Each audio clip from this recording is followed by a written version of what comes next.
જય શ્રી કૃષ્ણ મિત્રો, હું છું કલા ગામી. મારી યુટ્યુબ ચેનલ ચાની રેસીપીમાં તમારા બધાનું સ્વાગત કરું છું. આજે આપણે બનાવીશું કાચી કેરીમાંથી ખાટા મીઠા તીખા અને ચટપટા આંબોળિયા. સ્કૂલની બહાર કે ખરીદીની બજારમાં કે લારીમાં મળતા ચટપટા આંબોળિયા જોઈને આપણને મોંમાં પાણી આવી જાય છે. તો આવા ચટપટા આંબોળિયા ઘરની સામગ્રીમાંથી બની જાય છે. ઘરમાં નાના છોકરાઓથી લઈને બધાને ખૂબ જ ભાવશે એવા ટેસ્ટી બને છે. આ આંબોળિયાને તમે એકવાર બનાવીને 1 વર્ષ સુધી સ્ટોર પણ કરી શકો છો. રેસીપી સારી લાગે તો વિડીયોને એક લાઈક જરૂરથી કરજો અને તમારા ફ્રેન્ડ અને ફેમિલીમાં વધારે શેર કરજો. અને હજી સુધી મારી ચેનલને સબસ્ક્રાઈબ ન કરી હોય તો અત્યારે જ કરી લેજો. તો ચાલો શરૂ કરીએ આજની મજેદાર રેસીપી. ખાટા મીઠા અને તીખા ચટપટા આંબોળિયા બનાવવા માટે મેં અહીંયા 500 ગ્રામ જેટલી કેરી લીધી છે. મેં અહીંયા તોતાપુરી કેરીનો ઉપયોગ કર્યો છે. તોતાપુરી કેરીમાં ખટાશનું પ્રમાણ થોડુંક ઓછું હોય છે. તમે અહીંયા રાજાપુરી કેરીનો પણ ઉપયોગ કરી શકો છો. અહીંયા તમારે લાડવા કેરીનો ઉપયોગ નથી કરવાનો, કારણ કે તેનાથી આંબોળિયા સારા નથી બનતા. તો બને ત્યાં સુધી તોતાપુરી કેરીનો જ ઉપયોગ કરજો.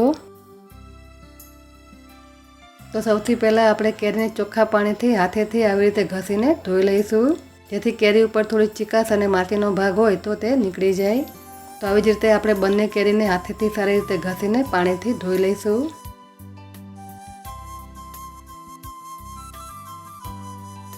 અહીંયા મેં બંને કેરીને પાણીથી સારી રીતે ધોઈ લીધી છે. હવે આ કેરીને આપણે ચોખ્ખા રૂમાલથી સારી રીતે લૂછી લઈશું.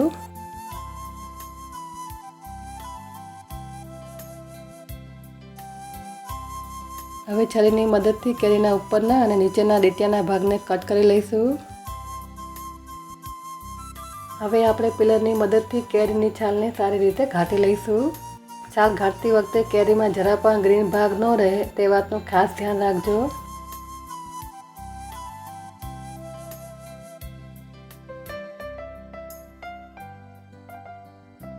અહીંયા મેં કેરીની છાલને સારી રીતે ઘાટી લીધી છે. તો આવી જ રીતે આપણે બીજી કેરીની છાલને ઘાટી લઈશું. અહીંયા મેં બંને કેરીની છાલને ઘાટી લીધી છે. હવે છરીની મદદથી કેરીને આ રીતે વચ્ચેથી કટ કરી લઈશું.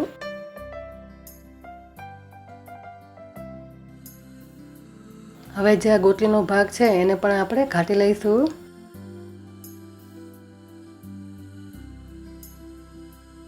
હવે કેરીને આ રીતે વચ્ચેથી કટ કરી લઈશું.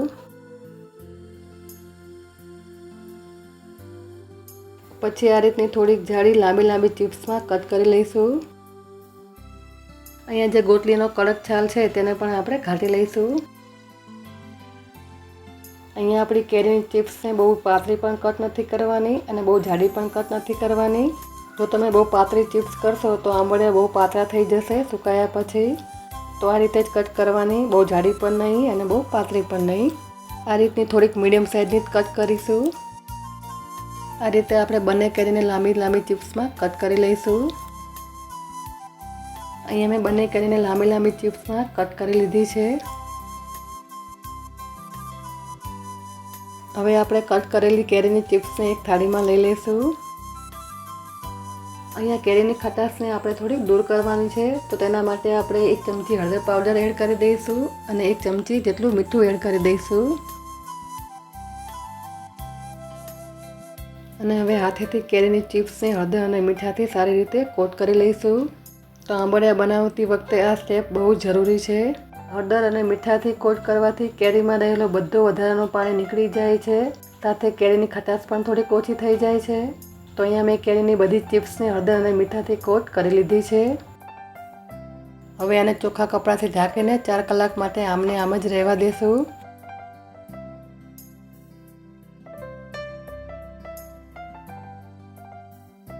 ચાર કલાક પછી આપણે ચેક કરીશું.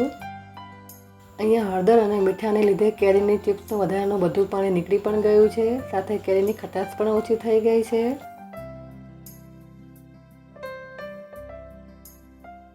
હવે હાથેથી આ રીતે કેરીનું પાણી નિતારીને આ રીતે ચાળણીમાં લઈ લઈશું, જેથી કેરીમાં વધારાનું પાણી હોય તે નીતરી જાય.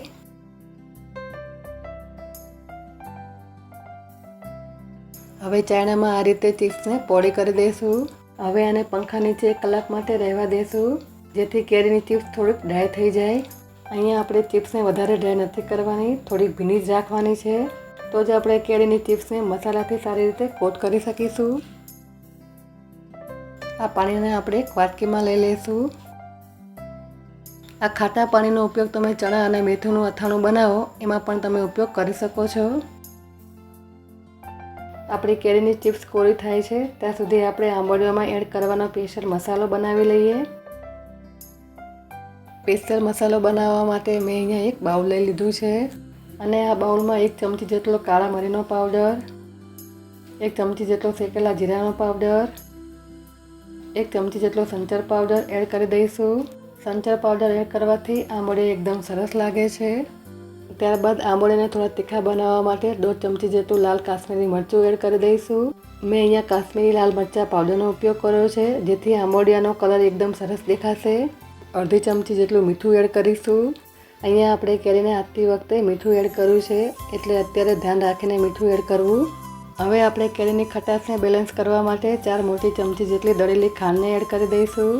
તમે અહીંયા ખાંડનું પ્રમાણ તમારા ટેસ્ટ પ્રમાણે અને કેરીમાં રહેલી ખટાશ પ્રમાણે વધારે કે ઓછું કરી શકો છો. હવે બધી વસ્તુને સારી રીતે મિક્સ કરી દઈશું. આ આંબોળિયા બનાવતી વખતે આપણે મસાલાનું પ્રમાણ થોડું ચડિયાતું રાખીશું તો જ આંબોળિયા ખાવાની ખૂબ જ મજા આવશે. અહીંયા મેં બધી વસ્તુને સારી રીતે મિક્સ કરીને આંબોળિયા માટેનો સ્પેશિયલ મસાલો તૈયાર કરી લીધો છે. હવે આપણે ચાયણામાં રાખેલી કેરીની ચિપ્સને જોઈએ તો ઉપરથી થોડી ડ્રાય થઈ ગઈ છે, પણ આપણે તેને એકદમ ડ્રાય નથી કરવાની કારણ કે આપણે તેને મસાલાથી કોટ કરવાની છે.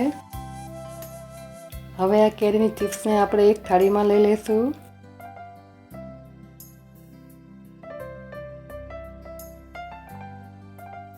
હવે તૈયાર કરેલા મસાલાના ચમચીની મદદથી આ રીતે કેરીની ચિપ્સ ઉપર મસાલો ભભરાવી દઈશું.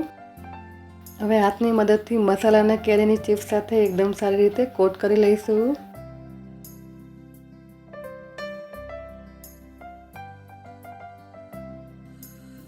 અહીંયા બધો મસાલો કેરીની ચિપ્સમાં સારી રીતે કોટ થઈ ગયો છે.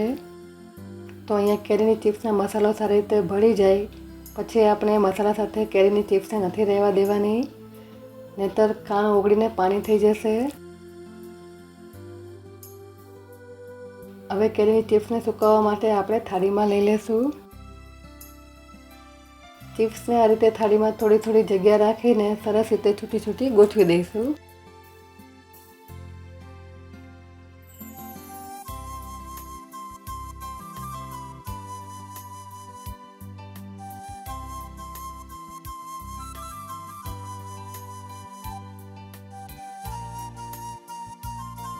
અહીંયા મેં બધી કેરીની ચિપ્સને 2 થાળીમાં છૂટી છૂટી ગોઠવી લીધી છે. હવે આંબોળિયા બનાવવા માટે આ ચિપ્સને આપણે ડ્રાય કરવાની છે જેથી આપણે તેને લાંબા સમય સુધી સ્ટોર કરી શકીએ. હવે આને 2 દિવસ સુધી સવારે તડકામાં અને સાંજે પંખા નીચે સૂકવી લેવાની છે. 2 દિવસ પછી અહીં કેરીની ચિપ્સ સરસ સુકાઈ ગઈ છે અને હાથમાંથી આ રીતના પાડીએ તો એકદમ ક્રિસ્પી અને ડ્રાય તૈયાર થઈ ગઈ છે. અહીંયા તમે જોઈ શકો છો કે આપણા આંબોળિયા એકદમ ક્રિસ્પી થઈ ગયા છે. જે રીતે બજારમાં ખાટા મીઠા તીખા અને ચટપટા આંબોળિયા મળતા હોય છે તેવા જ આંબોળિયા તૈયાર થયા છે. હવે આ તૈયાર થયેલા આંબોળિયાને આપણે એક બાઉલમાં સર્વ કરી લઈશું. હવે તૈયાર થયેલા આંબોળિયાને સ્ટોર કરવા માટે આ રીતની કોઈ પણ એરટાઈટ બરણીમાં ભરી લઈશું. તમારે બોટલે તડકામાં સૂકવીને જ લેવાની છે. આ આંબોળિયાને તમે ફ્રીજ વગર બહાર પણ 1 વર્ષ માટે સ્ટોર પણ કરી શકો છો. તો ફ્રેન્ડ્સ, તમે મારા વિડીયો કયા સિટી અને કયા શહેરમાંથી જોઈ રહ્યા છો એ મને કોમેન્ટમાં જરૂરથી કહેજો, જેથી મને ખબર પડે કે મારા વિડીયો ક્યાં ક્યાંથી જોઈ રહ્યા છે, જેથી હું તમને બધાને થેન્ક યુ પણ કહી શકું. તો ખાટા મીઠા અને તીખા મસાલા સાથે આપણા એકદમ ચટપટા કેરીના આંબોળિયા બનીને તૈયાર થઈ ગયા છે. તો ઉનાળામાં એકવાર ચોક્કસથી ટ્રાય કરજો. ઘરના નાના અને મોટા બધાને ખૂબ જ ભાવશે, એવા ટેસ્ટી બને છે. તો ફ્રેન્ડ્સ, આજની મારી આ રેસીપી તમને કેવી લાગી? જો મારી રેસીપી તમને પસંદ આવી હોય તો મારા વિડીયો લાઇક અને શેર કરજો અને તમારા ફ્રેન્ડ અને ફેમિલીમાં વધારે શેર કરજો. મારો વિડીયો જોવા બદલ તમારો ખૂબ ખૂબ આભાર. ફરી મળીશું નવી રેસીપી સાથે. ત્યાં સુધી બધાને જય શ્રી કૃષ્ણ.